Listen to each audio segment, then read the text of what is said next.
हमारी सांस्कृतिक धरोहर।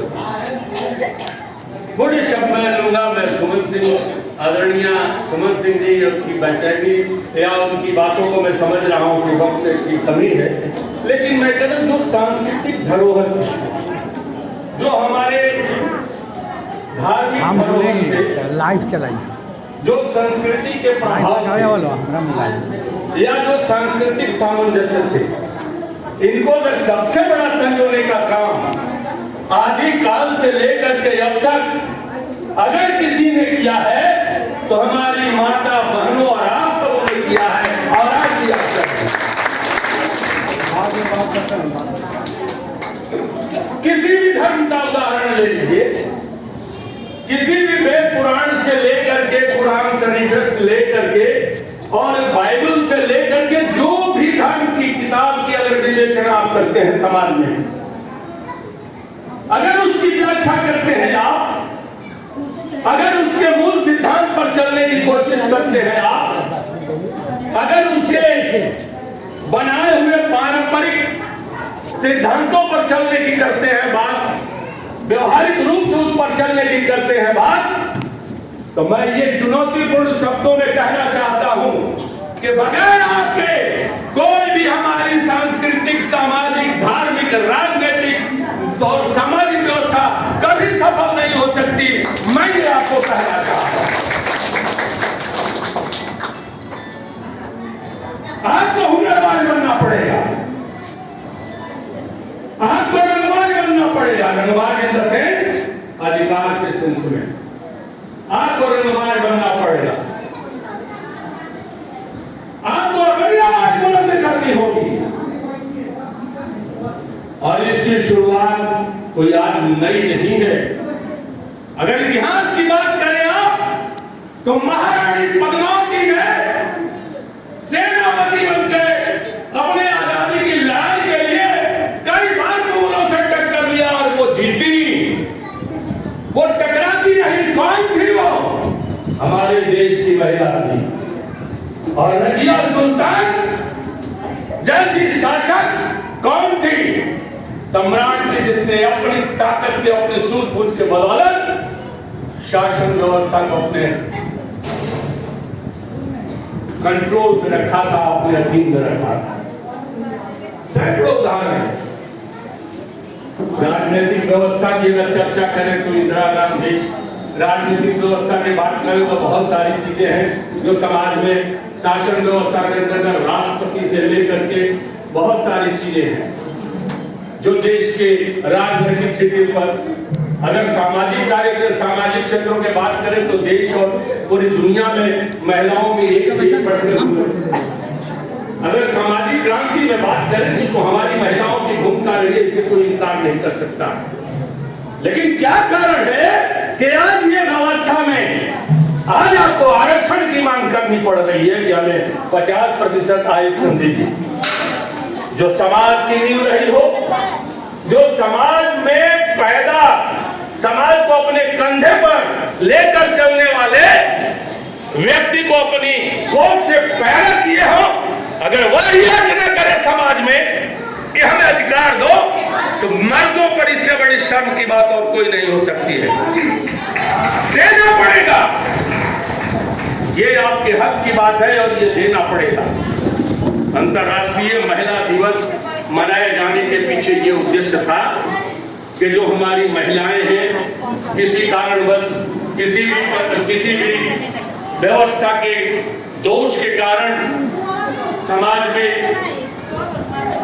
सरकार में, राष्ट्रीय स्तर पर, अंतर्राष्ट्रीय स्तर पर यदि वो सशक्त नहीं रही, तो इस आयोजन के माध्यम से, इस अंतर्राष्ट्रीय दिवस के माध्यम से हम ये आवाज को न केवल नीचे स्तर तक बल्कि पूरी दुनिया के पैमाने पर हम इनकी आवाज को आगे ले जाएंगे।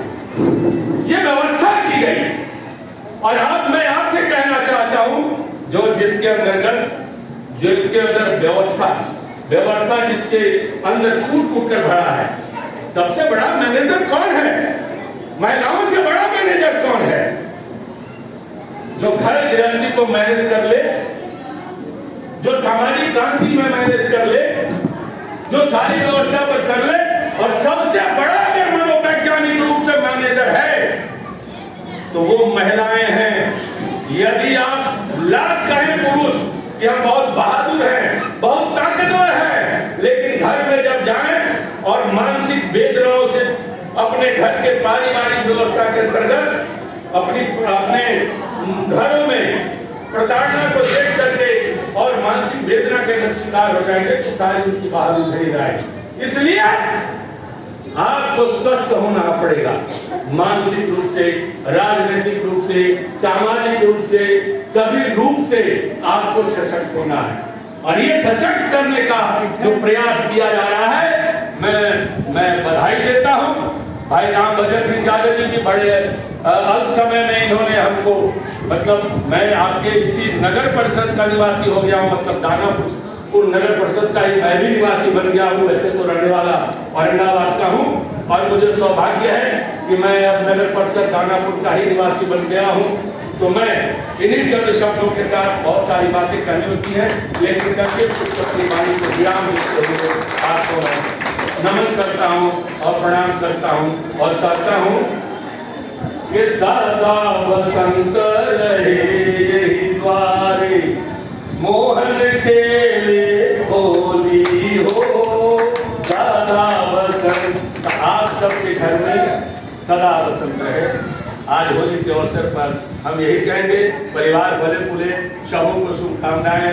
भाई आदरणीय सुमन सिंह जी को, हमारे प्रतिमा जी को, आभा जी को, यहाँ खास करके सारे जो मंच पर इधर भी मंच उधर भी, सबों को आज की शुभकामनाएं और हृदय से शुभकामनाएं। नमस्कार।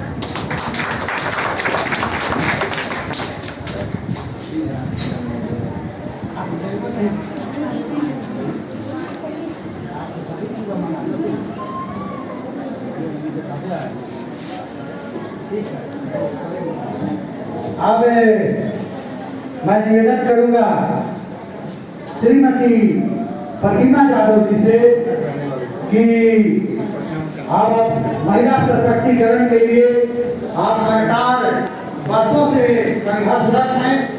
आप अपने अनुभव को साझा करते हुए आपके बीच हमारे दानापुर की महिला कितना प्रतिमा यादव बनती है, उसके लिए प्रेरणापूर्वक बातों से इनको आप लाभ दिलाएं।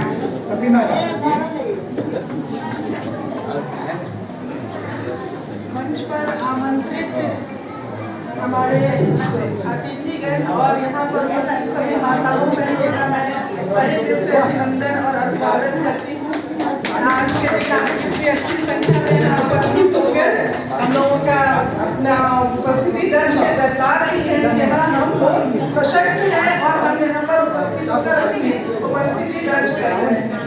और जैसा कि बहुत कम समय में बहुत कम बातें होती है, इसलिए कह रही हूँ आज के दिन हम लोग ये जो अंतर्राष्ट्रीय महिला दिवस मना रहे हैं, इसका जो डिमांड किया गया था, इसकी जो पहले जो मनाया गया वो सब आप लोग को पहले से जानकारी है, कहाँ से शुरू हुआ, क्या हुआ, तो उसके जो जानकारी है कि उसके पीछे सबसे बड़ा जो कारण था उससे था महिलाओं को सशक्त करना, महिलाओं को उनका अधिकार देना, महिलाओं को लैंगिकता के आधार पर बराबरी में लाना। और जिसके लिए हम लोगों के लिए एक दिन फिक्स किया गया, वो हुआ अंतर्राष्ट्रीय महिला दिवस, और ये पूरे विश्व में मनाया जाता है। और मैं बहुत ही चंद शब्दों में कहना चाहती हूँ कि महिला जो है वो ये पूरे प्रकृति का जो सबसे बड़ा जो इंजीनियर कहिए, आर्किटेक्ट कहिए, सृजनकर्ता कहिए, वो कौन है? महिला है। हमारे बिना समाज का कभी भी कल्पना भी नहीं की जा सकती है, क्योंकि यहाँ जो हम बोलते हैं कि हमारे यहाँ जो आज एक मर्द बैठे हैं जो हमारा मनन करते हैं, जो हमारा शोषण करते हैं, उनको लाने वाली कौन है? एक महिला ही है।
होंगे, इसके लिए तैयार रहना होगा। और मैं कह रही हूँ कि आज तो महिलाएं इतनी आगे बढ़ गई हैं, इतना ज्यादा अपना अधिकार ले रही हैं, उसका सबसे जीता जागता उदाहरण है कि महिलाएं जिनको कि शव यात्रा में जाने की इजाजत नहीं थी, जिनको शमशान जाने की इजाजत नहीं थी, जिनको पूर्ण रूप से खुल के आगे आज वो शमशान जा रही है, आज वो कंधा दे रही है, और तो और वो मुखाग्नि भी दे रही है। अब ये जिसको वंश नहीं है, इसको पुत्र नहीं है, जिसको मुखाग्नि कौन देगा? आज महिलाओं की इतनी भागीदारी हो गई है कि वो ये सारा कार्य करने के लिए उनको अधिकार दे दिया गया है, और ये अधिकार हम लोग दिए हैं। और दूसरा मैं ये भी कहना चाहती हूँ, हमारी आधी आबादी है, और इसमें किस तरह से हमारे मुख्यमंत्री जी ने यहाँ हम लोगों को पंचायत स्तर पे दिया है, वो मैं चाहती हूँ उसी तरह हम लोगों को विधानसभा और राज्यसभा में, यहाँ लोकसभा विधानसभा में भी हम लोगों का 50% आरक्षण होना ही चाहिए, क्योंकि आधी आबादी से ही उनकी पूरा कर्तव्य ये चलता है। और क्योंकि वो महिलाएं वो कर सकती हैं। आज मैं प्रभात खबर जब पढ़ रही थी तो मैं देखी बिगड़िया पावर ग्रिड जो स्टेशन है उसको कौन संचालित कर रहा है? 13 महिलाएं हैं उसमें, जो कि रात दिन 3 शिफ्ट में काम करती हैं। कभी हम लोग सोचे नहीं थे कि एक महिला ग्रिड का ये कर सकती है पूरा, लेकिन वो कर रही है। इसलिए मैं कहना चाहती हूँ कि हमें अपना अधिकार लेना है, अधिकार समझना है, और बच्चियों को खासकर बच्चियों को हमको सशक्त बनाना है, वही आगे चल के नारी होगी। और उनको सशक्त बनाने के लिए हमें, मैं अभी ट्रेन में सफर कर रही थी, मैं एक ऐसी घटना बता रही हूँ कि दादा दादी थे और साथ में उनकी 6 साल की पोती थी, और दादा दादी के अचानक से आंख लगती है और वो उड़ीसा में ट्रेन पहुंचती है, और उस 6 साल की बच्ची के साथ दरिंदगी किया जाता है। बच्ची बाद में बताती है कि दादाजी मुझे उन्होंने चॉकलेट दिया था और कुछ दिखा के। तो आप शुरू से बच्चियों को बताइए कि तुम सशक्त हो, तुम लड़ सकती हो, तुम हर चीज का बायकॉट करो कि मुझे ये नहीं चाहिए, मुझे। आप ये मत सोचिए कि अब बच्चे हैं, उसका समय नहीं है बताने का, क्योंकि विज्ञान इतना ज्यादा आगे आ गया है। ये जो एक खिलौना है, इससे हर बच्चे सब कुछ समझ रहे हैं, इसलिए हमको उसको शुरू से ही जागृत करना है। बस यही मैं कहना चाहती हूँ कि बच्चों को शुरू से ही, लड़कियों को खासकर ये बनाइए, और आप अपने लड़कों को भी उतना ही संस्कार दीजिए कि तुम्हें सभी महिलाओं का सम्मान करना है, आदर करना है, सब तुम्हारी माँ बहनों के बराबर है, तुम्हें हर जगह पे अपनी जो अच्छाई है उसको ही दिखाना है, तभी वो जाके महिला का सम्मान करेगा, तो महिला सशक्त रहेगी। और हमें बस इन्हीं कुछ बातों के साथ मैं अपनी वाणी को विराम देती हूँ।